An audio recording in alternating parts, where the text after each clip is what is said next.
শাসন করা তারই সাজে সোহাগ করেছে, এই কথাটার বাস্তব প্রমাণ দিয়েছে জেনজি পোলাপানরা। চোর ডাকাতদের ধরার পর জেনজি পোলাপানরা প্রথমে কুত্তামার দেয়, তারপর আদর করে বিরিয়ানি খাওয়ায়। চিন্তা করে দেখেন ভাই একবার, পোলাপান কোন লেভেলের স্মার্ট হলে ডাকাত ধরে তারপর ডাকাতকে সাথে নিয়ে ডিজে পার্টি করে। তবে ভাই যাই বলে, ডাকাতের এইরকম ডান্স দেখে তো পোলাপান নিজেই কনফিউজড হয়ে যাচ্ছে, এটা ভেবে এতক্ষণ তাহলে কাকে সাপের মতো পিটাইলাম, ওর তো কিছুই হয় নাই। শুধু কি তাই, পোলাপান রাতে হিপ হপ ছিনতাইকারীকে শপথ বাক্য পাঠ করিয়েছিল। সবচেয়ে অবাক করা বিষয় হলো, এই হিপ হপ ছিনতাইকারী শপথ বাক্য পাঠ করার পর বলে, মাউন্টেন ডিউ ভয়ের মাইরে বা। আরেক ভিডিওতে দেখলাম পোলাপান ডাকাত ধরার পর প্রথমে হালকার উপর ঝাপসা ডলা দিল, তারপর ঠোঁটে বিড়ি ধরিয়ে দিল। বিড়ি খাওয়া শেষে ডাকাতকে বলে গান গাইতে। ডাকাতও সুন্দর করে গান ধরে, তুমি মোর জীবনের ভাবনা, হৃদয়ের সুখের দোলা।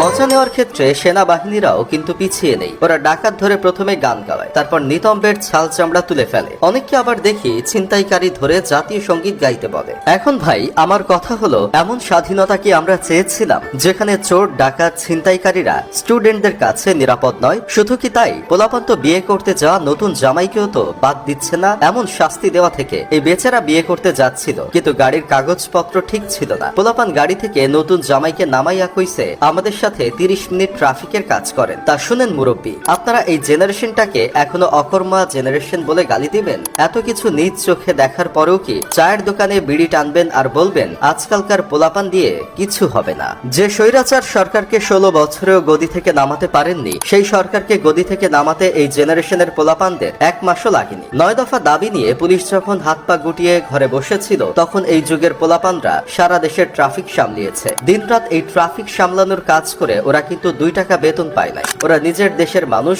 এবং দেশকে ভালোবেসে নিজে থেকেই এই কাজগুলো করেছে। একটু খোঁজ করে দেখেন, যেসব পোলাপান ট্রাফিক সামলিয়েছে তারা কোনোদিন নিজের বাসায় ভাত বেড়ে খায়নি। তারপরও মুরব্বী আপনাদের এই যুগের পোলাপানদের নিয়ে কত অভিযোগ। আপনারা প্রায় সময় একটা কথা বলেন, ওরা তো ট্রাফিকের কিছুই বুঝে না, শুধু শুধু লাঠি নিয়ে দাঁড়িয়ে রাস্তায় হাঙ্গামা করছে। বুঝলাম মুরব্বী, আপনি ট্রাফিক আইন সম্পর্কে ভালো বুঝেন, তা বড় বড় লেকচার না দিয়ে 1 ঘন্টা ট্রাফিকের দায়িত্ব পালন করতেন। আবার অনেকেই বলছে মেয়েরা তো নিজের শাড়ি সামলাতে পারে না, ওরা ট্রাফিক সামলাবে কি করে? এই কথার সাথে আমিও কিছুটা একমত প্রকাশ করছি। আমি কিছু মেয়েদের দেখেছি যারা মেকআপ করে হাই হিলের সাথে শাড়ি পরে এসেছে ট্রাফিক সামলাতে। ওরা মূলত ট্রাফিকের কাজের জন্য না, ওরা এসেছে হয়তো 2টা ছবি তোলার জন্য। তবে আমি কিছু মেয়েকেও দেখেছি যারা ছেলেদের কাঁধে কাঁধ মিলিয়ে সমান্তরে কাজ করে গেছে। চিন্তা করে দেখেন ভাই একবার, যে মেয়েটা সানস্ক্রিন ক্রিম না লাগিয়ে কোনোদিন বাসার বাহিরে পা রাখতো না, মুখে একটা ব্রণ হলে চিন্তায় পড়ে যেত, হাজার হাজার টাকা খরচ করত বিভিন্ন প্রসাধনী কিনতে, মাসে 2 বার করে পার্লারে যেত, সেই মেয়েটাও রোদে পুড়ে দেশের জন্য কাজ করছে। যে ছেলেটা